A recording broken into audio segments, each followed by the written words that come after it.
JBN, we keep you informed. Juta driver dies in a Hanover crash. A 28-year-old woman has died as a result of injuries she received after crashing into a utility pole on Lances Bay Main Road in Hanover on Wednesday, August 14. She has been identified as Chelsea Malcolm, a Juta operator of Cousins Cove in the parish. According to police reports, Malcolm was driving along the roadway about 11:37 p.m. when it is said that she lost control of a vehicle and hit a utility pole. The police were summoned, and on their arrival, she was transported to the hospital where she succumbed to her injuries. Investigations continue. Teen accused of cutting off 6-year-old's penis remanded. A psychiatric evaluation and a social inquiry report have been ordered for the 16-year-old boy accused of slashing a 6-year-old boy in his face and cutting off his penis on August 3 in Whitehorse's St. Thomas. The accused teen was charged this week with wounding with intent and appeared before the St. Thomas Parish Court in Morant Bay yesterday morning. He was remanded until September 2 and booked to appear before the Children's Court in Yallis.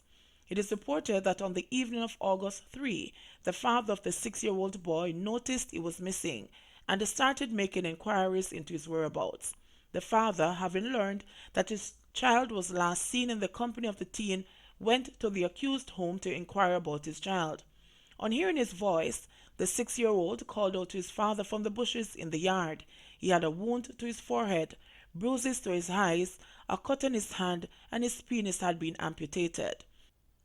The child was rushed to the Princess Margaret Hospital in Morant Bay and later transferred to the Bustamante Hospital for Children in Kingston, where he is still being treated.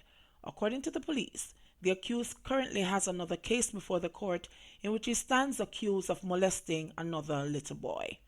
Female driver dies from injuries in Iron Shore crash. A female driver died as a result of injuries she sustained in a motor vehicle collision along a main road in St. James on Thursday morning.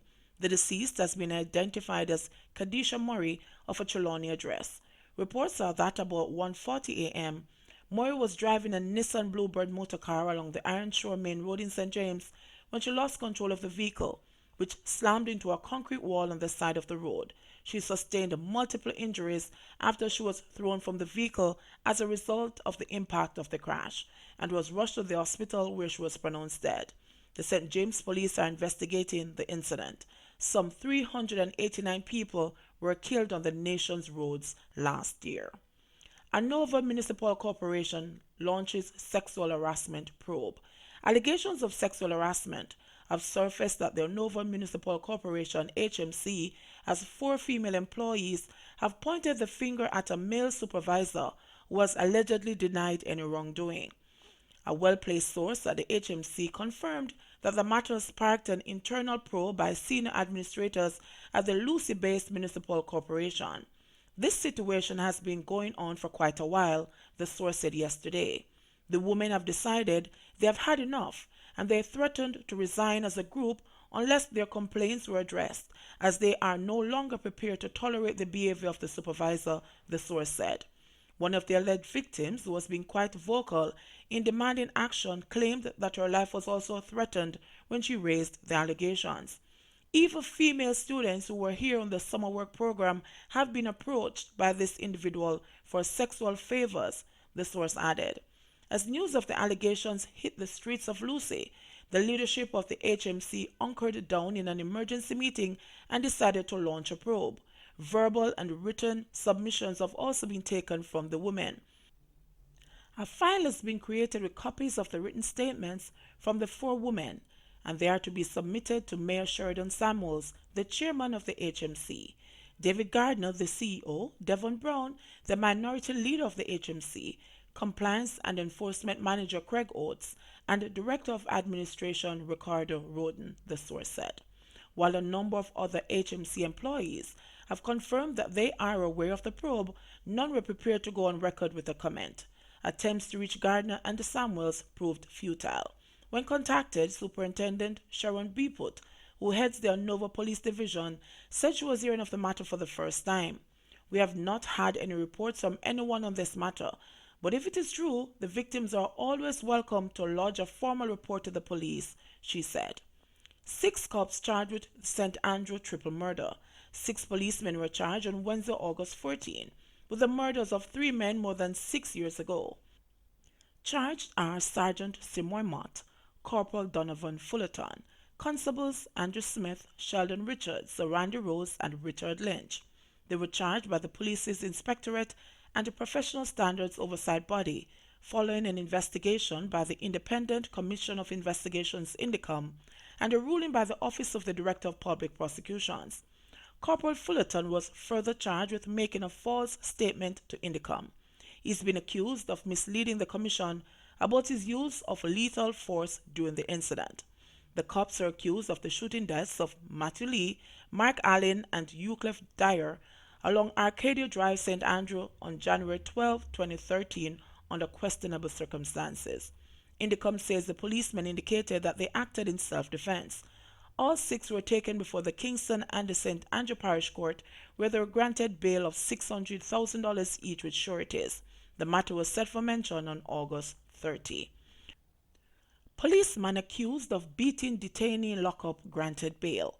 Hanover Police Constable Jafari Pearson, who is charged with assault occasioning actual bodily harm, has been granted $100,000 bail with sureties. Pearson was charged on Tuesday by the Police's Inspectorate and the Professional Standards Oversight Body following an investigation by the Independent Commission of Investigations Indicom and a ruling by the Office of the Director of Public Prosecutions. He is charged in relation to the assault of a man who was in custody at the Lucy Police Station lockup in 2014. Pearson was taken before the Lucy Parish Court, where he was granted bail and was ordered not to interfere with the witnesses in the case. The matter was adjourned for mention on September 20. Holness says no child should be denied education due to fees. Prime Minister Andrew Holness says no child should be denied access to an education due to obligatory prohibitive fees being charged by schools. I am not saying that the parents must not contribute, but sometimes we miss the bigger picture, which is to make sure that no child, regardless of the income status of your household, is in any way deprived of an education, he said. The Prime Minister was speaking at a Primary Exit Profile PEP Awards function at Jamaica House on Wednesday. Holness said he was aware that primary schools have begun to charge fees which some parents are unable to afford, whether it is ancillary or auxiliary or registration. Whatever fee it is, I am putting the primary schools on notice that I'm seeing an increased number of requests for assistance to pay for registration packages, he said. The Prime Minister stressed that at the primary level, the criteria for enrollment should never be that the parent can't afford it. The criterion for enrollment is your proximity to the school. He said that while he understands that principals are competing and are trying to improve their school, it cannot be at the expense of having every child being enrolled with an equitable chance in a school. Holness noted that at the secondary level, the government's support to schools has increased dramatically since the introduction of the no tuition policy. He said last year the government spent $34.1 billion on secondary education, which amounted to about $170,000 per child. We are not telling you that it is adequate, but we are now seeing universal secondary education, meaning every child can now get access to a 7-year secondary education. If you allow fees to become a consideration, that will defeat the purpose, he pointed out. The objective, as it was when we started Common Entrance, to when we changed over to the Grade 6 Achievement Test GSAT, to now having PEP, is to get all Jamaicans into the education system with a fair chance of getting a solid education, he emphasized. The awards ceremony recognized 15 children of staff from the Office of the Prime Minister OPM and Office of the Cabinet who were successful in their PEP exams this year. During the event, the Prime Minister presented the students with book vouchers for back to school. Phillips says poverty increased as a result of bad JLP policies. Opposition leader Dr. Peter Phillips has charged that the ruling Jamaica Labour Party JLP has led the country into a state of poverty, which has resulted in the poorest people bearing the greatest share of the taxation package. Addressing People's National Party PNP supporters in Port Antonio, Portland on Sunday, Phillips argued that instead of reaping the fruits of prosperity As promised by the JLP in its 2016 election campaign, Jamaicans were now tasting the bitter medicine Prime Minister Andrew Holness warned of in 2011. One thing is clear across Jamaica today, that the Labour Party government led by Andrew Holness has failed miserably in delivering benefits and opportunities to the Jamaican people, Phillips said. Instead of prosperity growing, what has been growing is poverty in the country. When you go grocery shopping now, you have to carry your pen and paper or add up as you go along. Or you have to beg the cashier subtotal every 5 things where you get because you can't take the embarrassment, so you can't pay for what you need. The PNP president laid the blame for the increase in poverty recorded for 2017 squarely at the feet of the Holness administration, making reference to the administration's move to make good on an election promise to increase the personal income tax threshold from 592,800 to 1.5 million in under 2 years. And now we make them go on like the poverty are just bad luck. The poverty results from bad policies. The first thing what them do, them promise 1.5 and say them not have to tax. The IMF tell them say, if you're going to do it, you have to tax. And then them bring a tax, them say them doing indirect tax. That means no, the people, the poorest in the country, have to bear the greatest share of the taxation that them put inside there, he added. Phillips, who was addressing PNP supporters at a social gathering in East Portland on Sunday, also blamed the Holness administration for the sharp increase in crime and violence, which according to him is creating widespread fear among ordinary law-abiding Jamaicans.